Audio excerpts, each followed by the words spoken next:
welcome to Real Talk with Odun. My name is still Odun Akerele, and again, I'm excited to be coming your way this afternoon.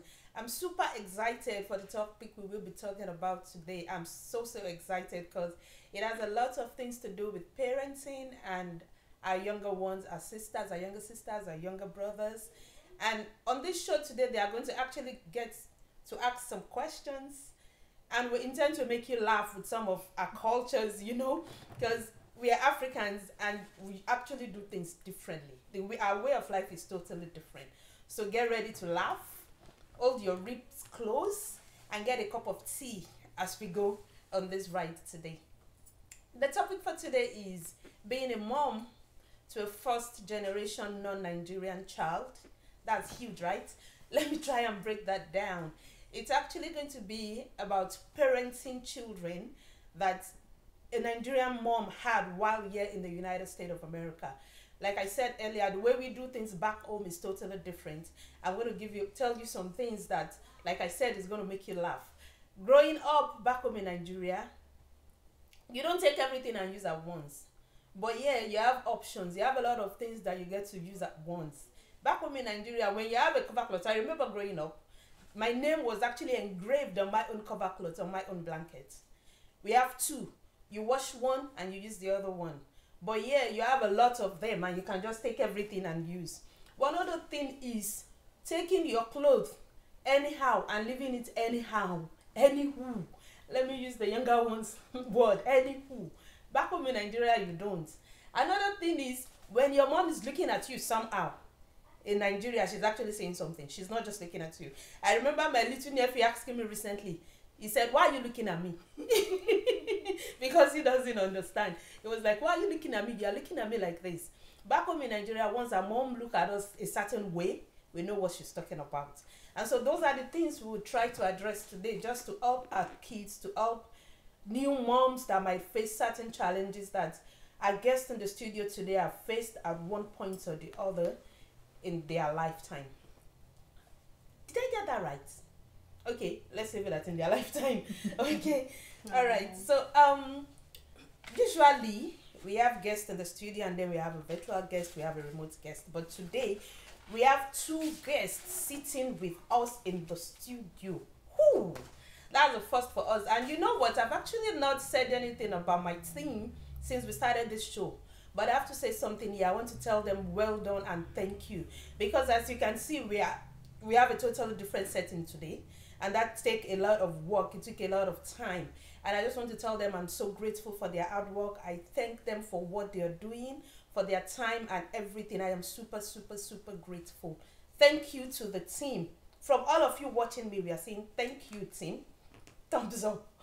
Okay, so my first guest is my friend. She's a sister. She is actually my boss, my first boss when I got to the United States of America. Are you kidding me? Her name is Laide. She's Laide Ofuya. She's happily married. She's been happily married for 11 years. She has 3 beautiful kids, and she has 14 years working experience in management, consulting, and business analysis. She has a BSc in electronics and electrical engineering from OAU back home. It's called the Obafemi Awolowo University. She has an MSc from Texas A&M University Commerce. Is that correct? Yes. Okay. And then she's a lover of God and she loves the things of God. She loves to read and watch soccer. Yes, we talk about soccer, we talk about tennis. And unfortunately, Serena is out of the US. I know, it's painful. But I like Osaka. Yeah. So. No, I'm rooting for Azarenka. She's a mom. Welcome to the show. Thank you so much. Welcome. Thank you very much. I'm so glad to be here, and congratulations again on the show. I've been watching from the first episode, and if you haven't seen them, you should go check them out. Oh, brilliant. Thank you so much. Yeah. She was actually our first initiation. She was the first one that had, I think when we did the introduction, right? The trial. I think, yeah, the trial. I was good for the test and they brought me back, so I did good. Yeah, so yeah. Thank you for doing this. Okay, our second guest is, sorry, hold on, my papers are stuck together. Her name is Kani Udo. She's a mom of 3. Like I usually tell you on this show, you don't need the kids' name. Like seriously, I know their names. That's all you guys need to know. She's a mom of 3. She just celebrated her 20th wedding anniversary with her husband.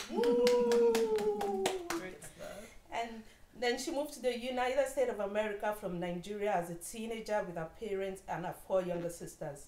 As the oldest of 5 girls, the importance of being a good role model was stressed early and often.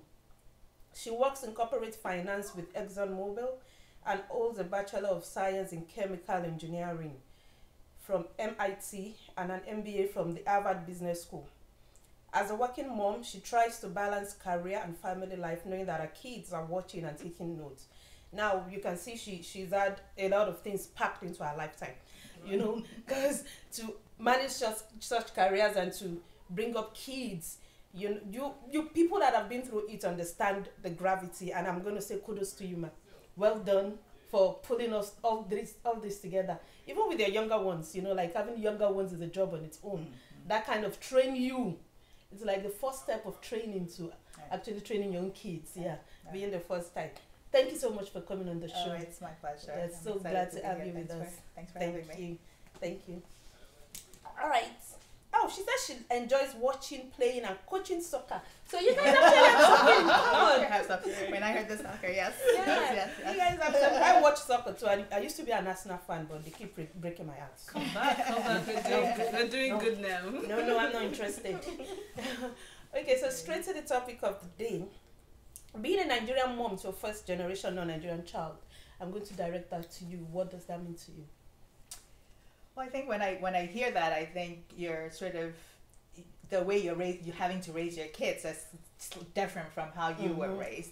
I tell my kids that in our house it's a Nigerian house, and so it doesn't matter what land it's on. But it, you know, to me, and some of the questions that I'm sure we'll get to, comments from the kids. It suggests that there's a little bit of conflict there because there's a difference between what you're used to and what they're having to live with in their current society. So okay, thank you so much. Like some question to you. I mean, I believe she said it all. It's basically trying to raise your kids, and I look at it from a different perspective too. It's one, to be raising them in the Western culture. And then the other side to it is also you're raising them in the technology and 21st century environment where they have access to so many things. And so for me, I just feel like as a mom, it means you have to learn, unlearn, relearn again, and just try to stay on top of things, really, just so that you can guide them properly. Okay. So are you saying the things you learned or the things you were taught growing up are totally different, or you are not teaching your kids those things? I'm not teaching them everything, but I feel like for the most part it's really good values that the kids need to know. And so, like she said, it's the same in my household too. It's a Nigerian home. I don't really care what your friends are doing in their homes. Once you come into this house, this is how we do it. And you know, I jokingly tell my kids that it's something to look forward to, like when you're on your own, you can start to do things your own way. But right now, while you're in my house, this is how we do it. And to kind of, you know, crack a joke, my younger son used to tell me that I would never leave home. Like, even when he's done with college, he's always going to keep living at home. And, you know, that was when he was really young. But now, he tells me he can't wait to go and do his own things. Like, why can't I watch that movie my friends are watching? I'm like, no, it's not appropriate for you. And he's like, okay, I'm going to leave someday. So, yeah, that's it. Okay. So, I'm going to ask you the same thing, like what she just said, about them not understanding some of the rules you try to put down, like the rules you are used to, the basic rules. I call it the basic rules that we grew up with. You know, so I think, I mean, for me it's evolved, right? So I have teenagers now, and I think when they were younger it was, this is the rule, you're going to follow it. So when you see an adult, you're going to greet. When when your grandma calls, you're going to talk to them on the phone. You know, those rules that to them might not make sense. Yeah. But, you know, when they were younger, probably, you know, before, say, 10, 11, it was, this is the rule, this is how it's going to be done. As they've grown, and I'm still learning, I think I told you that before coming on the show, I have sort of teenagers now, but I think maybe in their tweens, so 11, 12, I realized that I needed to start explaining to them why and give them a reason, because, you know, just laying down the rule, you know, when they were younger, I was lay down the rules so they learn how to do it. And now it's trying to have them imbibe some of those cultures so that when they leave my house in a few years, they will continue. They will continue. And it won't just be, you know, something they do for eye service. So it's like, you know, you greet people because, you know, I mean, they're created in God's image. You're meant to be in relationship with people, so you greet people. You have, you know, your grandmother is part of your family, so you talk to her, you call her, you check in on her. So those things, you know, now you tell them why. So it evolves as the kids grow. That's actually the next thing I want to say. The need for them to understand why. You know, but when we were growing up, nobody tell us the reason. They just tell you do this. You don't get to ask why.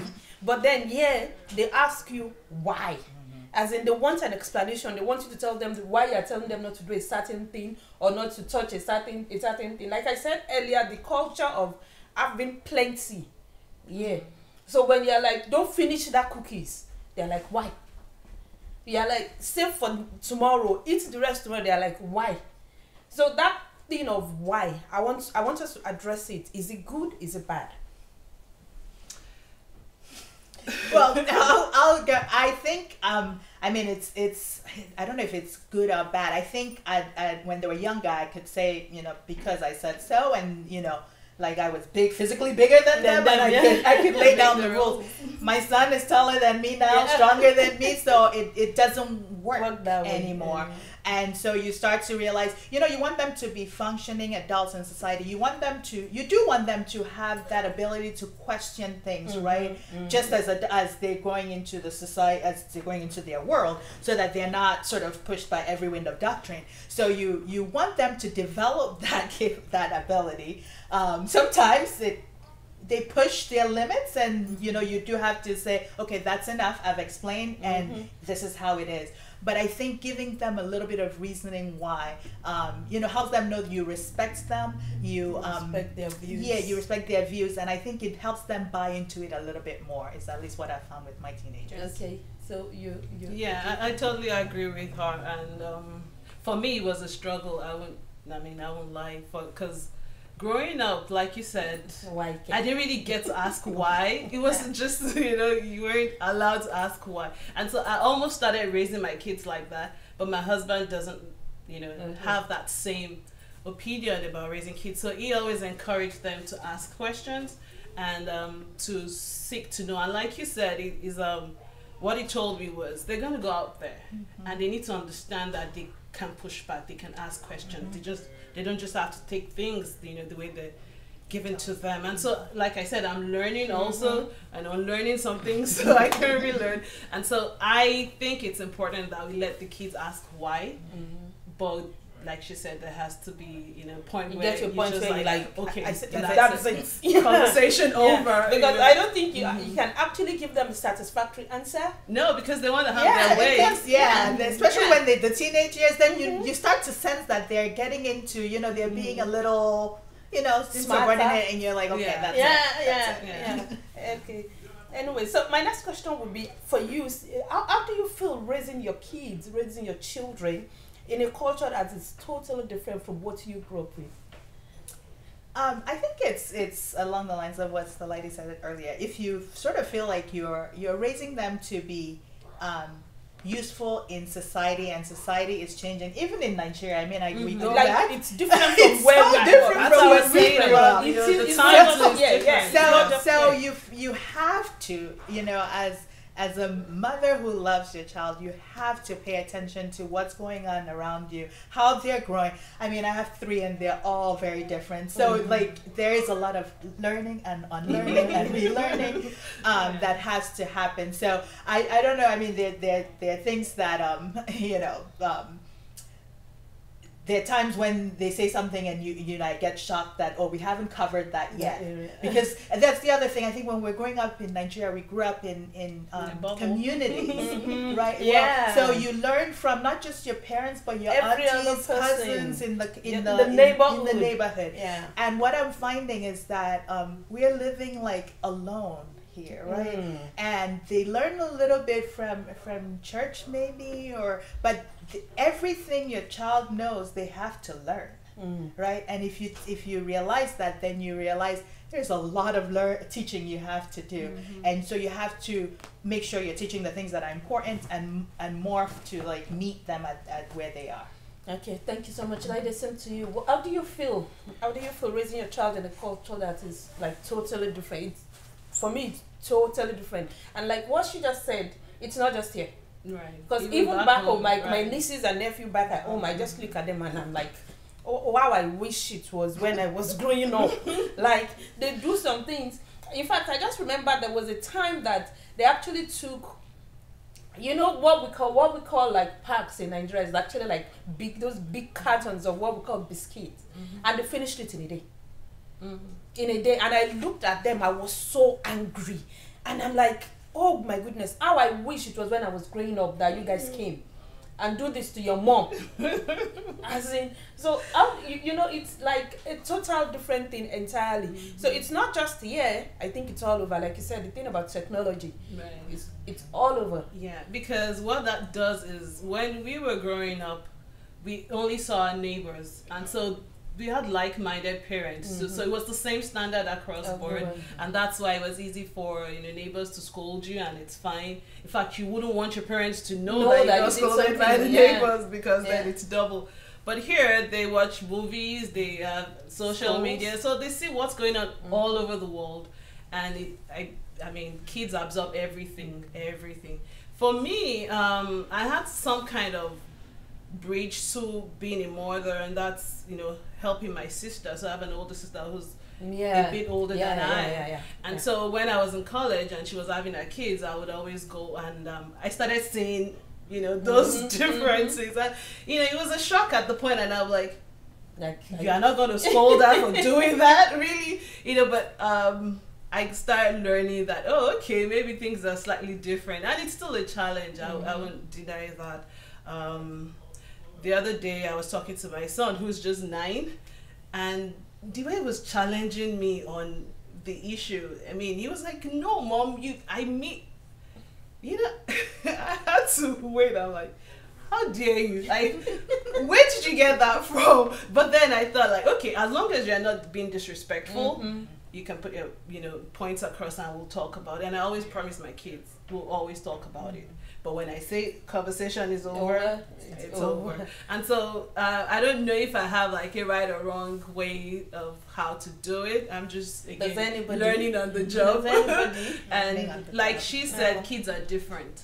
So my youngest son seems to kind of have an affinity for Nigerian things more. So he would take to it more. He understands that when you say growing up, you should kind of courtesy or in some way show respect, and he would recognize his Nigerian accent and all of that. He tries.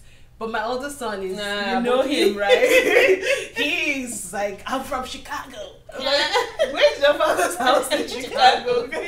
So again, that's part of trying to just balance things. Yeah. Okay. So that, I think that's going to lead me to the next question of the challenges you face trying to introduce your own culture to them. Like this culture of greeting, this culture, like I said earlier, of like, I'm looking at you this way, I'm actually saying something, and then they're asking you, is something in your eyes? Like, is something inside your eyes? So how did you balance it? How did you try to introduce them to that?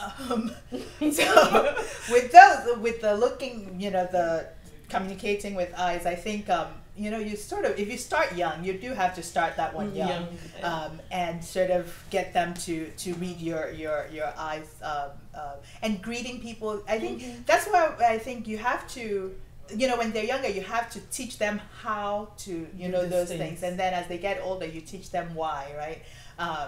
But I think And now I'm trying to think back. Mine are a little older, and I think it's just you taught them, and they they grew up with it. Yeah. Okay, so like the same question to you. How did you introduce them to your own culture, to what you grew up with? Like washing, when you're in the kitchen and you're doing the dishes, and they're standing here and they're looking like at you. While we were growing up, like I'm doing the dishes and you're looking at me, standing there. They really stand and look, they'll just walk away. I'm like, you got it. And also, like you said, you start young.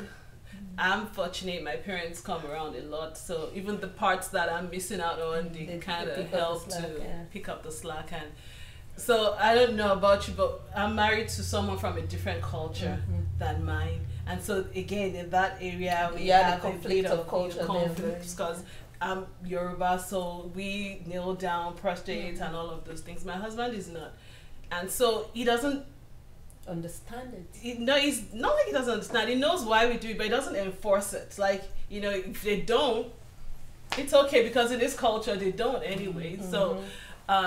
For me, I'm like, you should prostrate when you see, an elderly person, but they want to go in and hug. Hi, auntie, hi, grandma, And gradually, I'm trying to let them know the greeting thing is very serious because a lot of times, even if they don't prostrate, they don't even want to greet sometimes, and then you're trying to let them understand it's not you being shy, it's you being rude.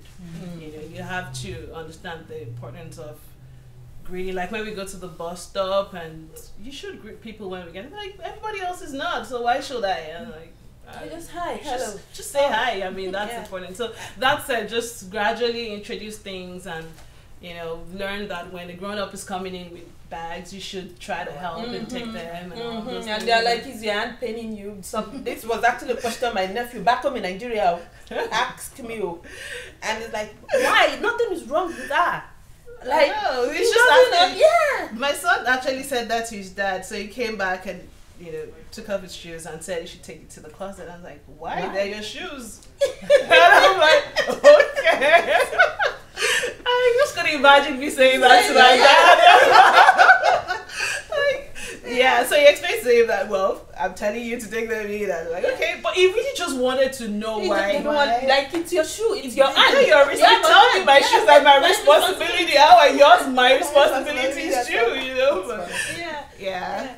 Okay, so I'm just going to chip in something here. Now, these issues we are talking about is initially we want to think it's peculiar to a certain part of the world, but I don't think that's correct because everything is evolving, everything is changing all over. I remember before relocating, there was actually a day I was in the nail studio, they call it nail studio. Yeah, I was in the salon, and the owner came in with her son, and there were a lot of older people sitting down, and he just went and just passed, and they were all like, as in they were surprised because he didn't see anything, nothing, and we were asking the nail technician that, is it that he doesn't greet? And she said yes, he doesn't. And the mom doesn't do anything. And he said, and the technician was like, I don't want wahala, the way we can be in Nigeria, I don't want wahala, please me, I don't want to talk about it too. And then I went ahead because I had a relationship with her, she's like an aunt. And then I called the boy, I said, hi. He didn't answer. Hello. He didn't answer. And the mom was like, she's saying hi. And the boy goes, I don't want to answer. And the mom said, oh, sorry. Oh, wow. Wow. Yeah. So I'm saying this because it's not just peculiar to the because back home they will say, they grew up in America, so they don't know what culture is. They don't understand. It is not peculiar to a certain set of people. It is all over because technology is all over. It's all around the world. So the next thing is the challenges of merging both cultures. What challenges do you face? Like bringing your own culture to the culture here and like trying to teach them both to find a balance. I mean, that's why I say, you sort of, especially when you start having to tell them explain why they're doing things, you have to search within yourself to understand why you did those things.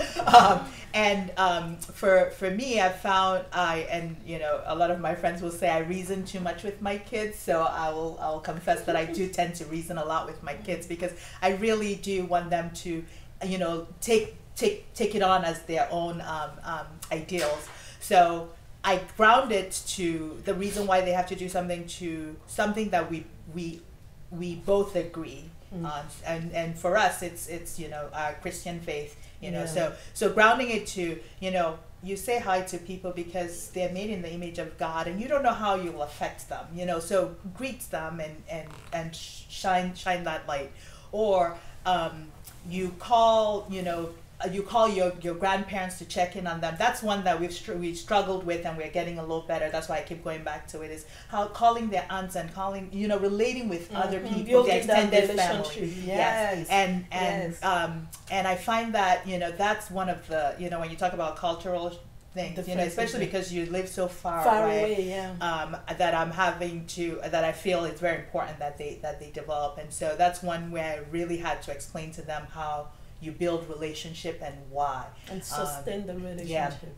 Yes. And so it's that's really, trying to understand where they're coming from, respecting, where they're coming from, having that conversation with them, and then tying it to something that we both agree on. So whether it's the fact that it's biblical to do it, or how would you feel, how if this was you, or coming out to help me with the groceries, lets me know that, or coming out to greet me. That's the other thing we struggled with for a little while, is they'll stay up in their rooms. They hear you down, you come home, and you say, you come down to greet me because you haven't seen me all day. It's part of celebrating me, just like you would want to be celebrated.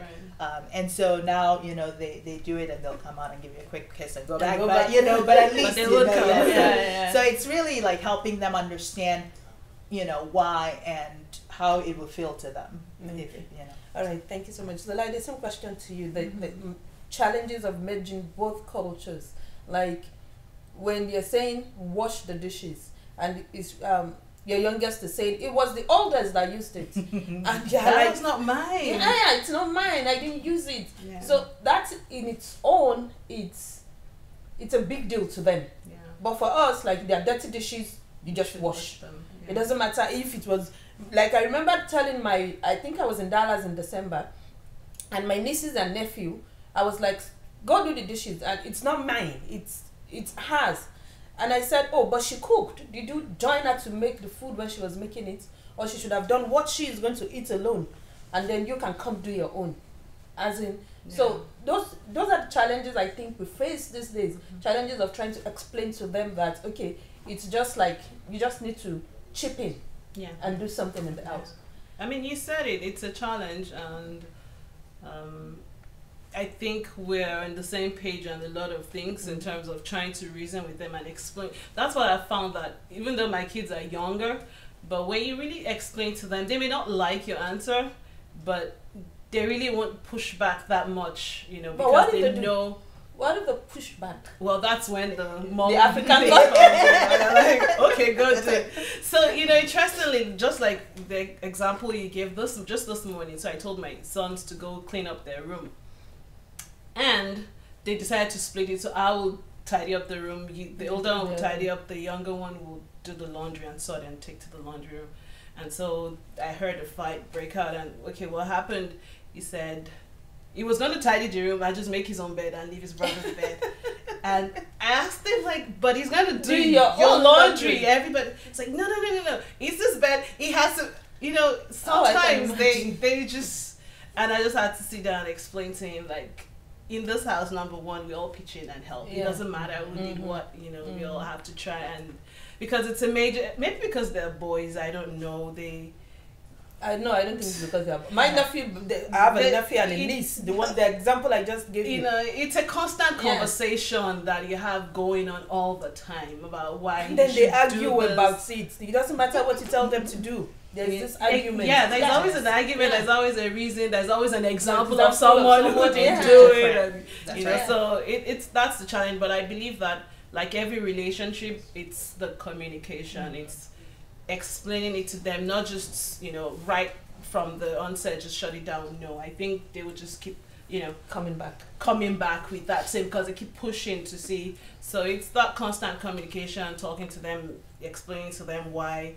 it's important. And like she said, the why of it, that the other people are not doing it doesn't make it right. You know, this is why we are doing it. And you know, with prayers and constant, and I think one thing that is also important is consistency in the message. So you can't let it slide today and then get on it tomorrow. Yeah, you have to keep at it. You have to keep at it every single time. So and don't do it to one and not the and other. because then it's there's no balance. Then you've lost it. Yeah.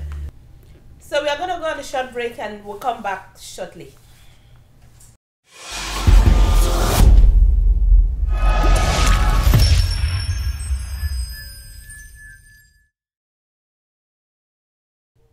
Welcome back to the show.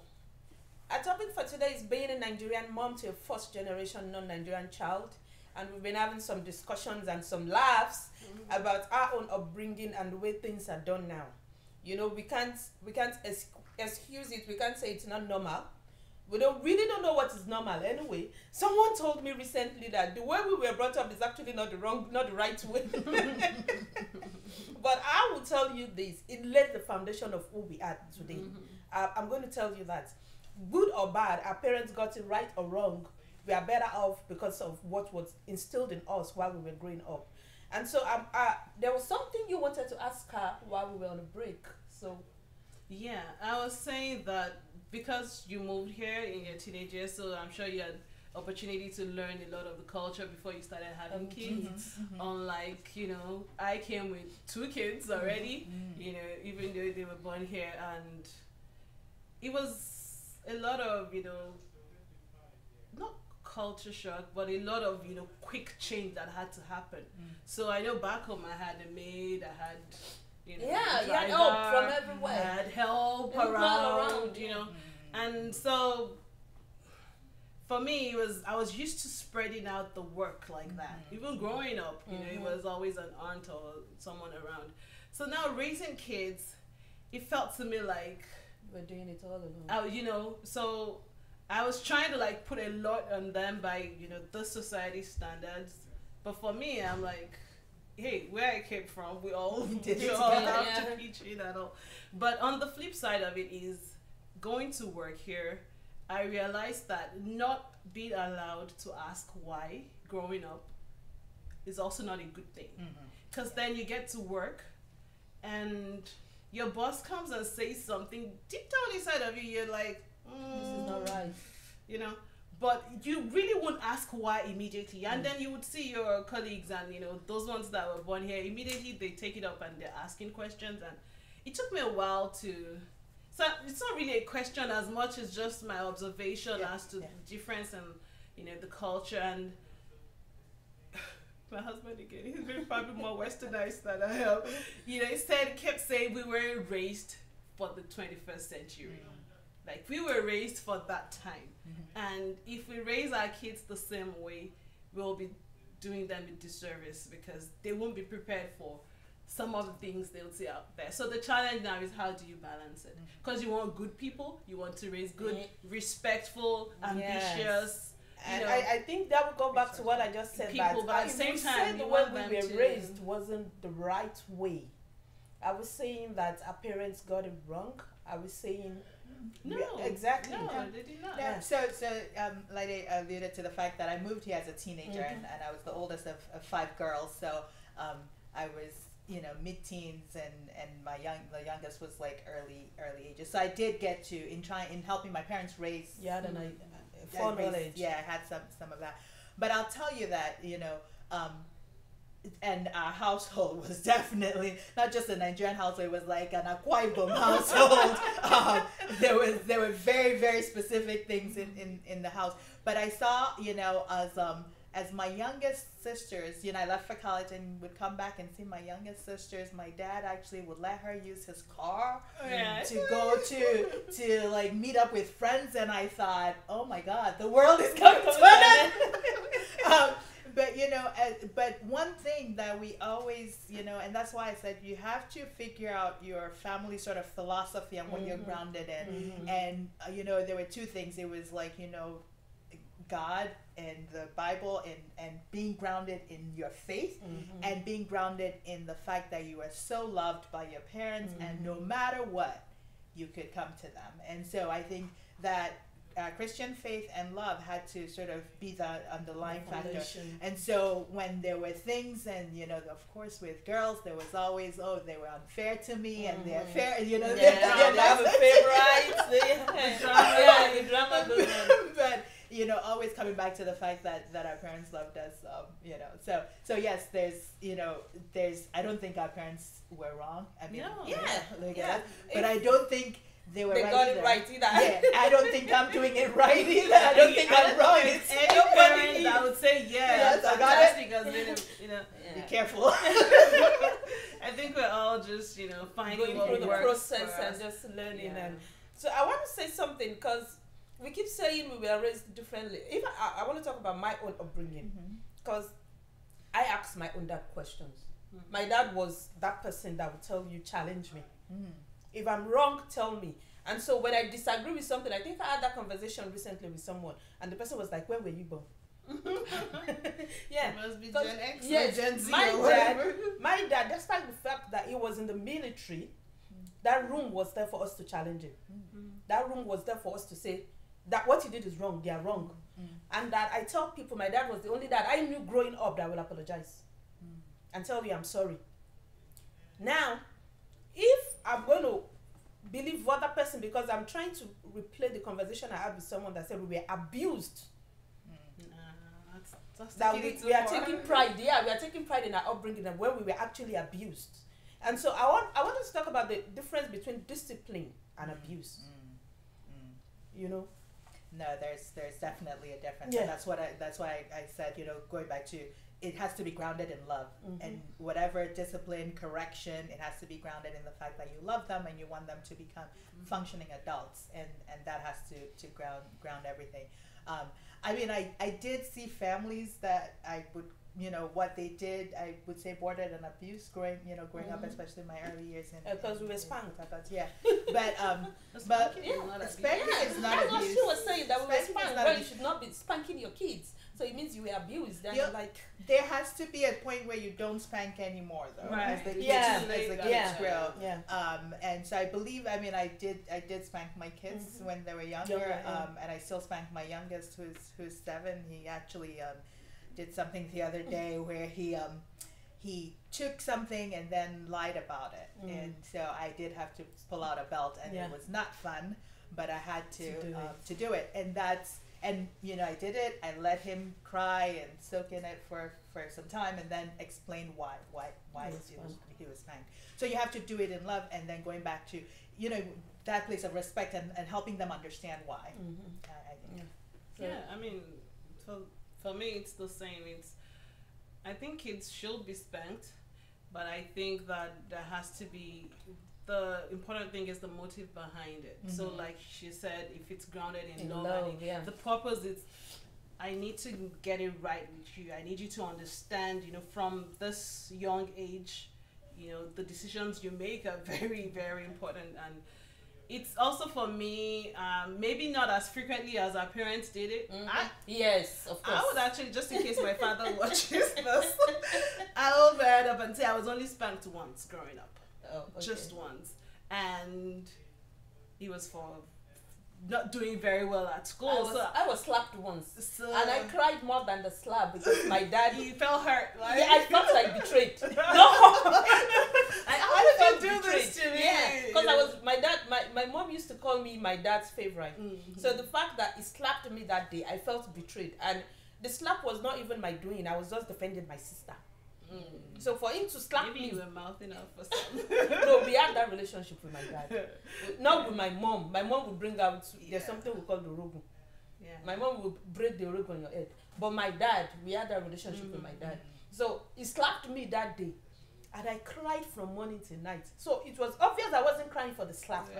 I was crying because it was my dad. And so my mom gave me another name after that day. I'm going to say it to Yoruba. No. Someone the father doesn't touch. That was what she said, because I cried from morning till night. So when people come and tell me that you were abused growing up, Yeah, maybe they had a different story. Yes. Because I was just going to say that for me, my mom is a spontaneous spanker. Whatever is just around her, she would, but my dad was very deliberate about it. And he would give you like a long rope to hang yourself before it would, get to that point. But my brothers were a different story completely. So for them, it could be, maybe bordering on abuse because they felt like, it was almost always. So, but I would say that the important thing is, but one thing my dad taught me is that he would always come back and explain to you, why you felt you deserved the spanking and all. And so for me, it's also something I also do with my kids. I let them know that I'm going to spank you because you broke this rule that you knew very much about, that it wasn't allowed in the house. And I always tell them, when you lie about something or you try to trick me, the punishment will be worse than if you had actually just, told me the truth the first time. And so because of that, spanking is like, for me, the ultimate punishment, I would say, just so that they still have that fear of spanking. But if you do it every day, it's just like, she's just going to spank me and move on. And it kind of loses its efficacy. So, but I don't think I wasn't abused. I was not abused. I was disciplined. Yeah. It laid the foundation of who I am today. But abuse, no. Even when my mom will spank. My mom had this a favorite Bible verse growing up. Foolishness is bound in the heart of a child. It's the rod of correction. Yes. So we were all told that multiple times. She would say it they'll quote that before they spank. Exactly. Yes. Yeah, and Yoruba too, so you still say the weight of the verse. Yes. Okay. So I want us to talk about something interesting, because I saw this online and they said, what is it with squeezing a face? That when your mom said, I told you to do something, why are you squeezing your face? That what actually is the big deal in you squeezing your face? So I want us to address that, the squeezing of your face thing. So I mean, squeezing of your face or your attitude, right? It's the attitude, and now like we get the rolling of the eyes with my older eyeballs. One. And there she goes again. Because my niece is 14. My niece in Dallas is 14, and the mom called me this week and like when I'm talking, she's like, there you go. Like you're extra. You're extra. You're talking too much. Like, I'm gonna go to jail because of this girl, because I'm gonna beat her. Yeah, and so you tell them it's the attitude of your heart, like like what the squeezing of the face is portraying what's inside you, right? And so you I mean, it bothers me, and I tell them but I tell them if you're talking to me and you're telling me something and I'm rolling my eyes or squeezing my face, like what how do you feel? Right? So if you don't want me to do that to you, then don't do it to me. Let's talk through it, or I mean, if it's a chore you have to do that you didn't do, go do it. Like, but yes, it is. It is an issue. It is, and also because we were raised to know that's disrespectful. So it's the moment it happens, like that wall comes up, like you're being disrespectful, and it's about the attitude really. Because if you have a problem with what I'm saying, just respectfully say what you have to say. Don't squeeze your face, don't roll your eyes at me. It's just basic disrespect. You're not gonna Yeah, I think that's what we should talk about with African parents. What is it with them with respect? Is that African? Yeah, exactly. We emphasize it more. We are very concerned about the physical, the appearance. Exactly, the gesture of respect, not the. But I think it cuts across every culture. But in their own different we ways emphasize to show on respect. it more. Like back here, parents can be actually fine. In fact, I've seen parents not even say hi or hello. So for you as a parent, even if you don't say it, I don't know how you're going to teach your kids. Oh, we see that all the time. Yeah, exactly. So that is the thing. That's why I said, but an African mom will do that, especially in the Yoruba culture, that they can greet you 10 times. Hello, like ekpeleo, ekujoko, and all that. They can greet you 10 times. So that's why I'm saying that. We enforce it. It's like a way of life for us. Well, so since as a non-Yoruba person, I'll tell you that I mean, I don't think that greeting that that way is respectful. I think acknowledging someone is respectful. And so I think you have to sort of delineate between what you mean by respect, or what you mean like what is a cultural thing, right? I think respect cuts across, like it's a humanity thing. So you do have to teach your kids to respect. Now, how that comes across sometimes, we were raised differently and have different norms, and so that could be different, as you go across sorry to cut you in. Yeah. Now, respect from where we come from is calling someone older than you auntie, uncle. Yes. Yeah, and that is somehow not done here. Well, so what's done here is Mr., Mrs., or Miss. Not all the time. It's not all. In my place, in my office, there is someone that is like 75. Oh yeah, you call him by his first and there is another person that is like 20 something, and they call them by yes. So is I'm gonna jump in there. Yes, please. I'm gonna jump in there because this is this is an ongoing debate with my mom. So she feels like she would tell my little kids that just 2 years apart, like back home you would be calling him relative baby.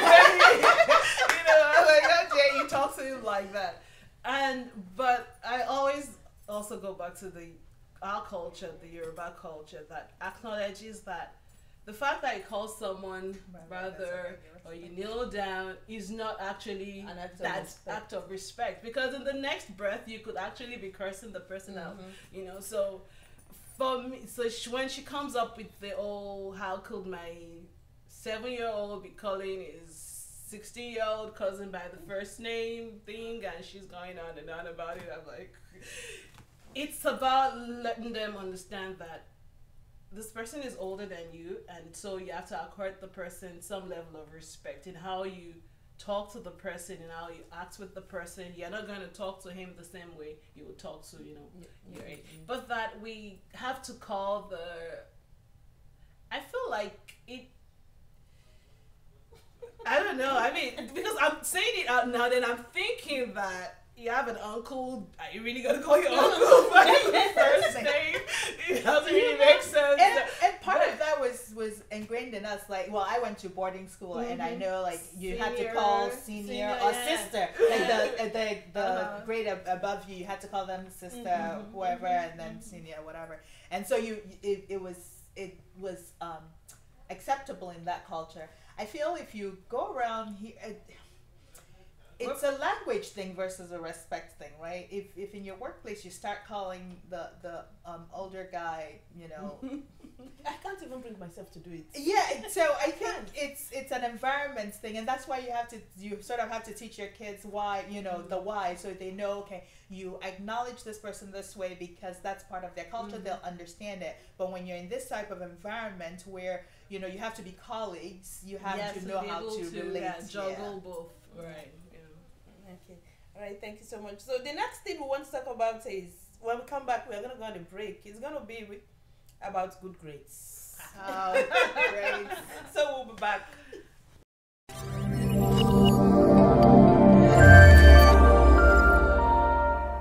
Okay. Welcome back to the show. Before we went on that short break, we said we are going to deal about the issues of good grades, and so. My nieces and nephew, I remember the first time, that was 2017, I was in Georgia, and we all went to the park. And the first thing I was like, so what are you guys going through? What are the challenges?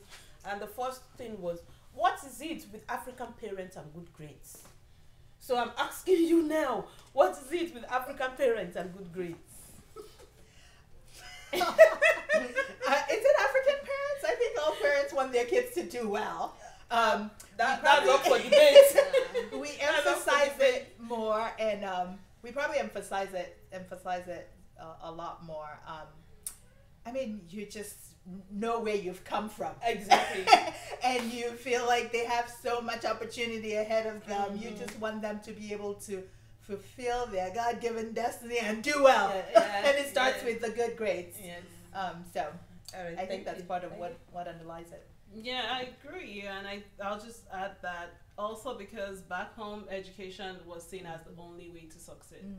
And so that was drummed into us like if you don't go to school, you're never gonna make it in life. There are some exceptions, but that's been our way. So when we come here, like you said, and you have all these opportunities and you really think about where you've come from and you can't come here and fail, so we take it as personal failures if our kids don't do well.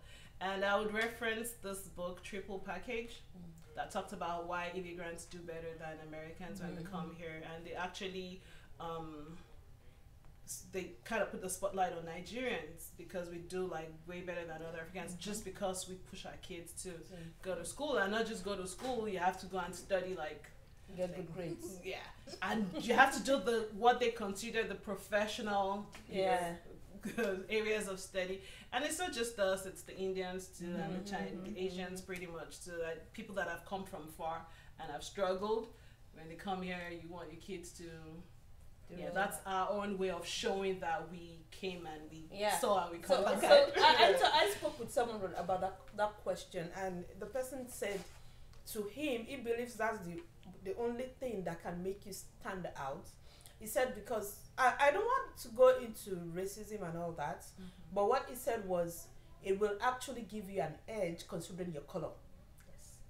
I don't know if but yeah, that's what he said. He said that's the only thing that can make you stand out. That someone that doesn't have your color has an edge over you already. Yeah, already, just for showing up. Yeah. So for you to meet up, you need to supersede that person academically, and that gives you an edge. Which when the person said it and I thought about it and I was like, oh, it actually makes sense. Yeah. It makes sense. Yeah. So good grades are good. Yes. Oh, awesome. Good grades are good.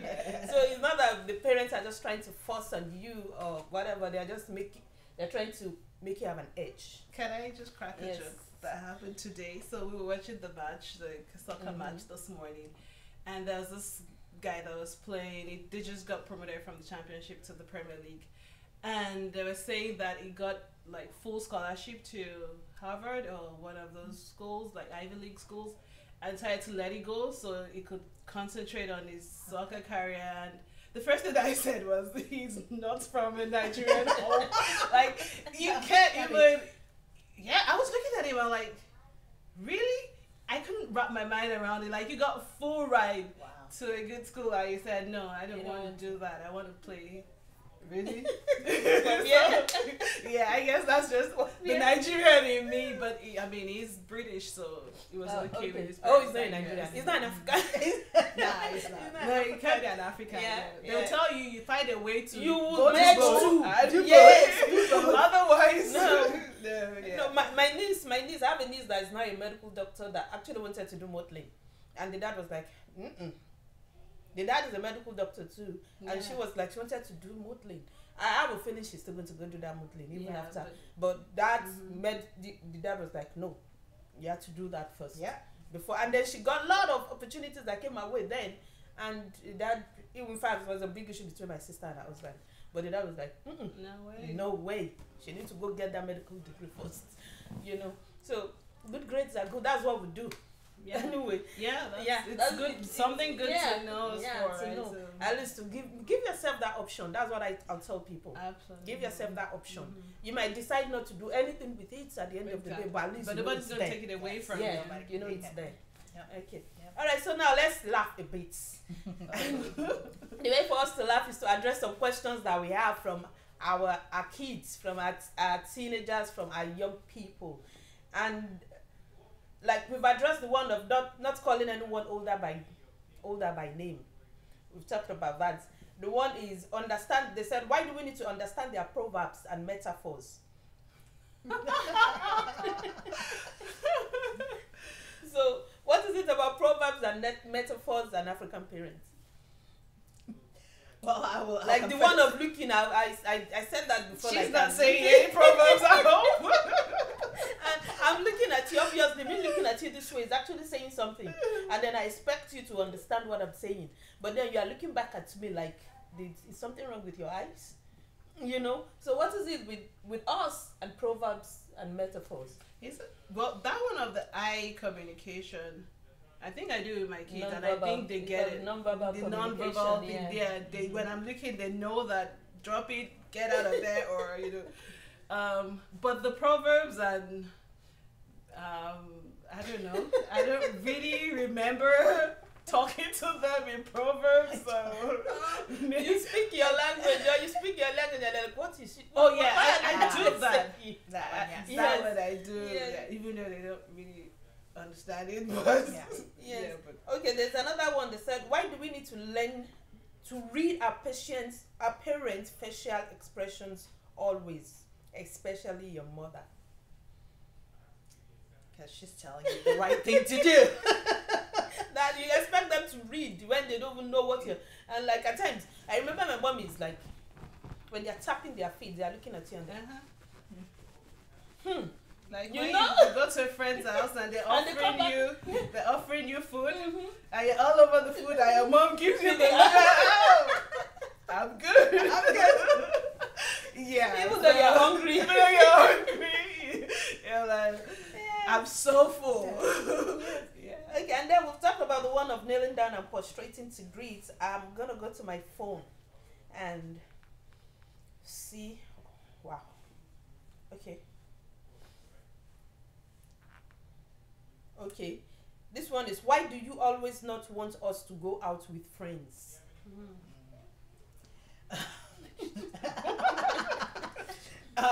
Well, I think, I will say, I've been blessed that my kids tend to sort of want to hang out with each other or hang out at home or invite friends in. And they know that to even talk about a friend, I have to know that friend. Yes. But that started at a very young age. We do open our house a lot to friends coming in. I think there's just so much in the world. This is not even a Nigerian thing. This is a safety thing. Mhm. To just know who you're hanging out with and really just want for your safety. So I would say, to the kids, it's because we love you and we want you to be safe. To the parents, I'll say, try to find ways to still get them that social interaction. Yeah. So whether it's Yeah. inviting the friends into the home or finding safe places for that to happen. That's true. Yeah, I agree, absolutely. The major one right now for me, which I think I've won that battle, is sleepovers. So I tell them, they can come over and have this, but you're not going anywhere. Yeah. I mean, it's just. I hope you're not playing the COVID card now. Oh, now they don't go anywhere.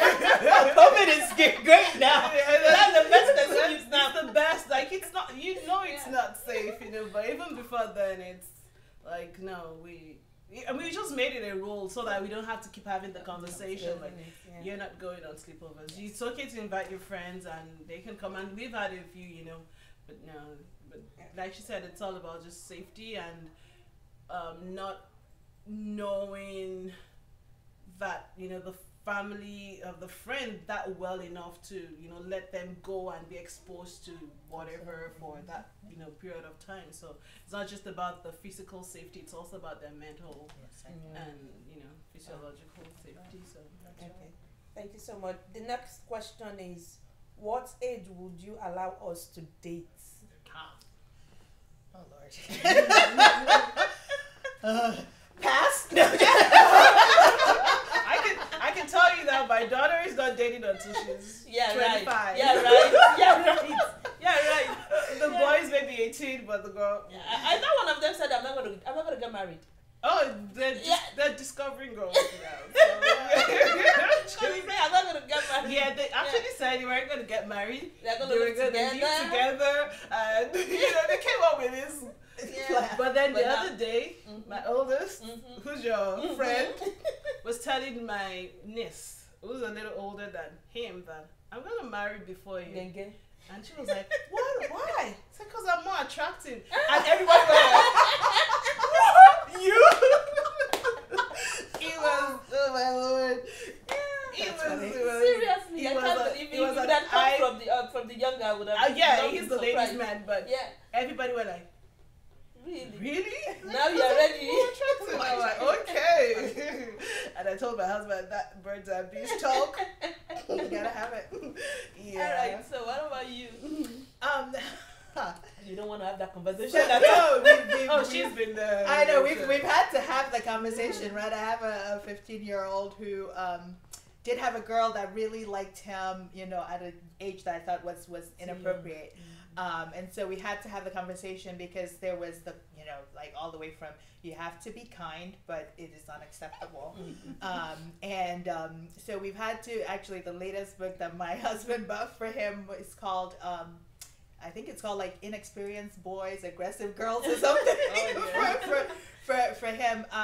So, I mean, we've had the conversation. I think it's really, I'm watching their maturity. I'm watching how they're growing, and so I'm going to tell the kids that are asking the questions, there's no age. I think your parents will know when it's right. Yes. I know that's unsatisfying. That's the perfect answer. They will know when it's right because they always know. Yes. And so I'm gonna throw a question to you. Yes. What if, they go out and they mingle and they tell you, oh, I want to, hang out with this girl because I really like her, and you say, no, you're too young. And then they go out to their friend's house and they meet there, and how do you handle that? So we've had the conversation, and this might get a little more serious because so for young Nigerian or African American boys, there's also the need to be very careful about the possibility of being framed in a bad situation. And so we've had that conversation explicitly with my oldest, because that's instant throwing your life away, right? Once you're labeled with something that's serious, it's so hard to get away from. So there's that, which it's not to put fear in them, but it's to put a healthy understanding of what that could be. It is a little bit of a healthy fear. So there's that angle. There's also the angle of explaining to them that there's so much life ahead of you that you have a lot of time. There's so much time. Lots of options. So don't get don't think that now is it. And keeping those options open. So it's about and it's about making the right choices. So your choices are so important. So if you go out and you're hanging out at a friend's house and you're caught in a situation with this girl, I think about the fact that if a picture of what you're doing is put on the front page of your high school paper, how would you feel about it? And know that you're not just living for that moment. You're representing God in that situation. You're representing your family in that situation. So and I think in the future. And one of the things they my kids will say is, oh God, we carry our family's name because your family's name is on the line. So all right, thank you so much to the both of you. So the next question is, both of you will have to answer this. How would you have your parents describe you to us? These are questions that they sent. I'm not the one asking, I'm just reading out. So, how would you have your parents describe you to us? I guess they want to know what you be like growing up. Yeah. Well,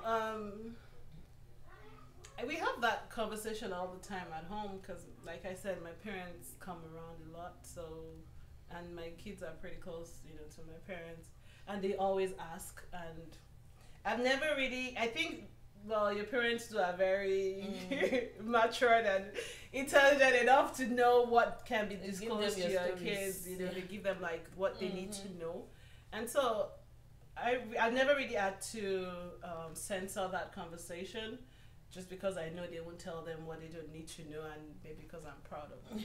Yeah, right.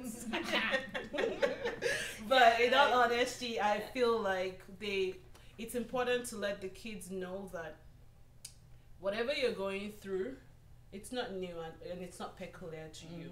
We've all been through it. And if I'm telling you this is how to handle it, it's because I've walked in those shoes and I'm on the other side of it, so I can tell you so you don't make the same mistakes I made, or so you just get it right, because I was also, fortunate to get it right. So it goes back to explaining the why from when they were young, and letting them ask questions and be open, and whatever questions they have about, you or life, let them ask, and then have that, conversation, not talking down at them, but just having that conversation and letting them know, hey, there's nothing, all these hormones and stuff you're feeling, it's not new. It's not new. Yeah. You felt it too. Yeah. I felt it too. Exactly. So it's not peculiar to you. Okay, so what about you?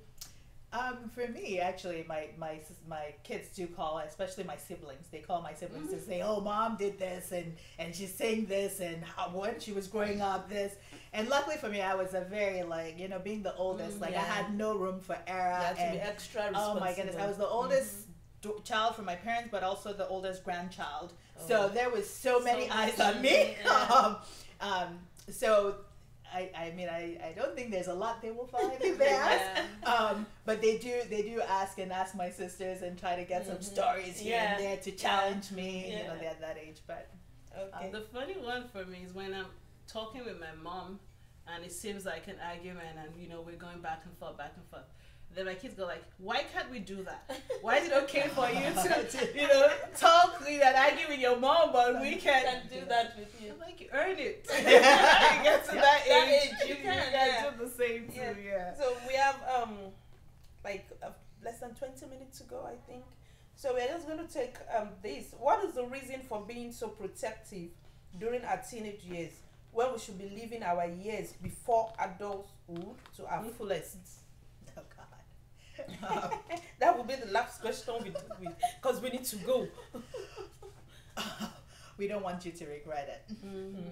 We don't want you to regret it. We Do we love have regrets? you. Yes. Yeah, I mean, and you will too, even with all the protection. Yeah.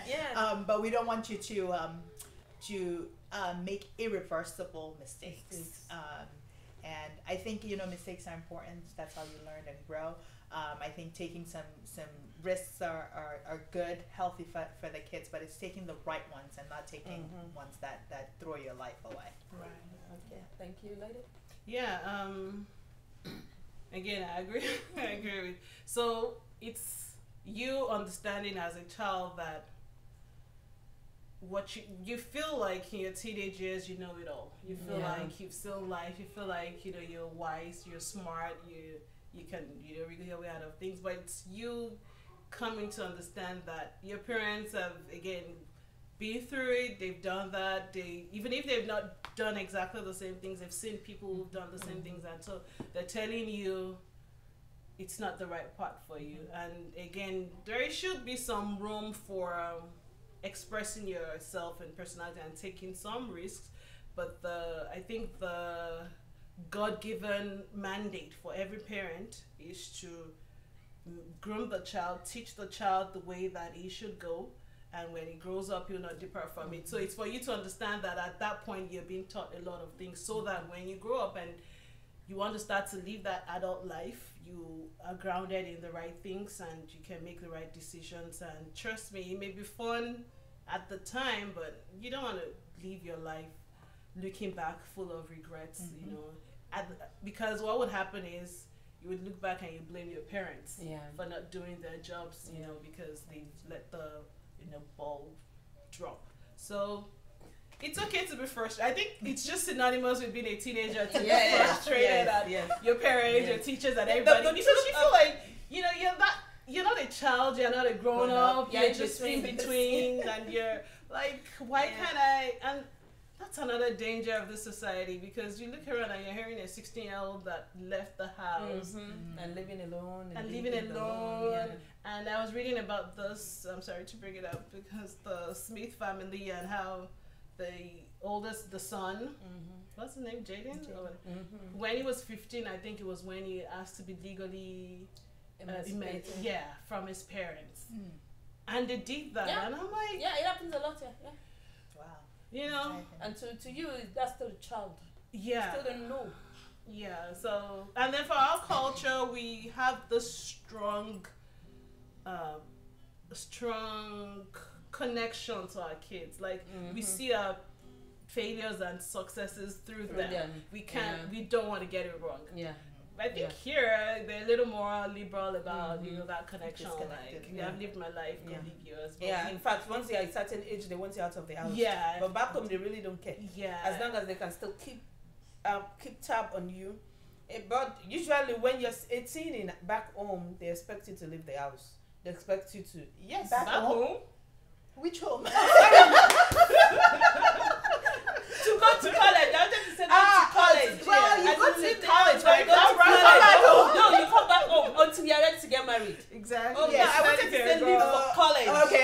Leave for college. That's right. Yeah, That's right. leave for college, and And I then mean, you leave earlier, even for secondary school. A lot of yes, families, but then you always born come back into- home you always come until back when home. you're for a lady until when you're ready to get married. For a guy, when you're ready to, you're old enough to be married. They want you to go get your own place, set it up, and then get in a wife. Yes. So throughout your lifetime, someone is there. Yeah, even You know. as a parent now, my parents still want to parent me. Yes. They're yes, still telling me some things which I appreciate now better than Yeah, back we are then. more understanding now. Now you just Yeah, have to just but look at even them like sometimes you still go like, really. really? I know that. like, you know. So yeah. We are so out of time. But it's been fun. We are gonna go on the last break, and then when we come back, we'll give our final thought. I think we have like 5 minutes, and then we'll be done.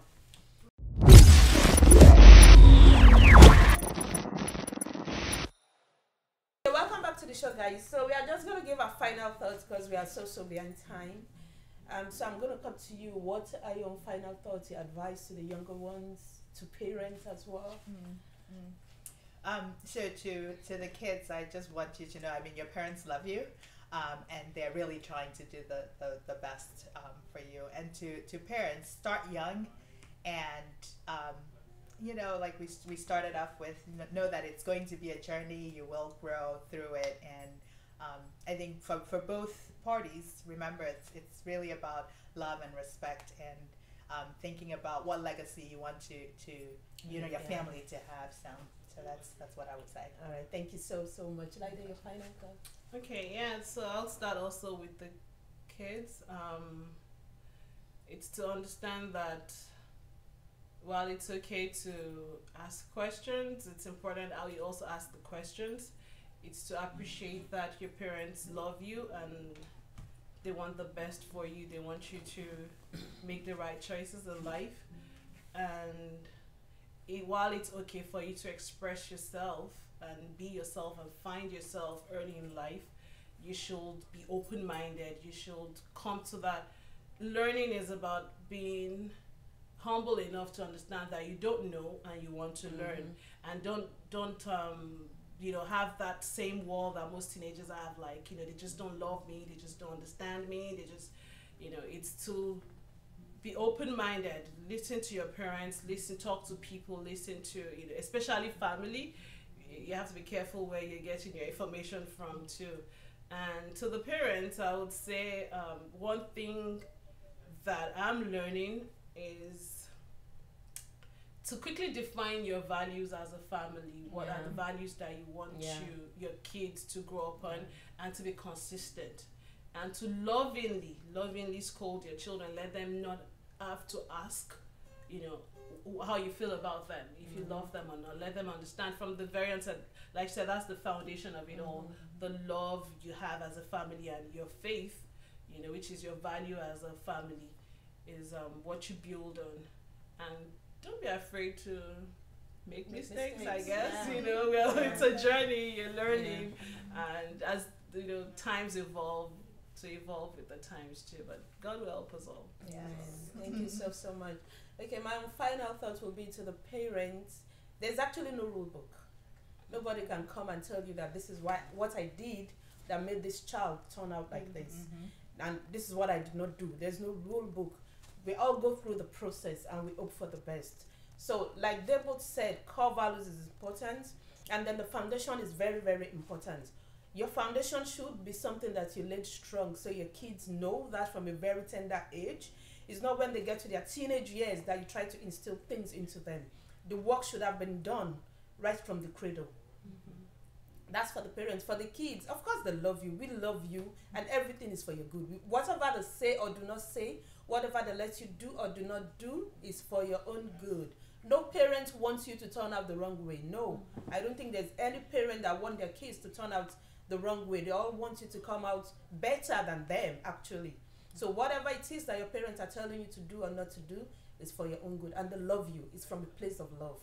And so that is it for today. Thank you so much for doing this with us. Thank you for sitting with us. Thank you for coming in. Thank you, Laide, for sitting with us.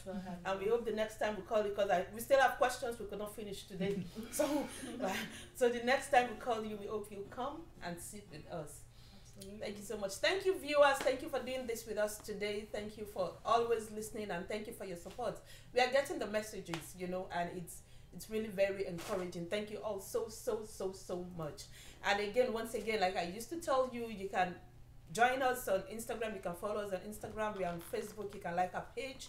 You can like Glimpse Extra on YouTube. Subscribe to our channel so you get first dibs of all our episodes and all our programs. Once again, it's Glimpse Extra. And again, you can send us emails. The email address is realtalk@glimpseextra.com for your questions, and then we'll try as much as possible to address them. Like I usually say, we are not promising. We're not saying we will address it. We will try as much as possible to address it. And so until next time, when we come your way with another interesting topic and with interesting guests, this is still Odun. My name is still Odun. I'm still your friend. I'm still your sister. I'm still your daughter. And I'm still a fellow woman. Bye for now. See you next time.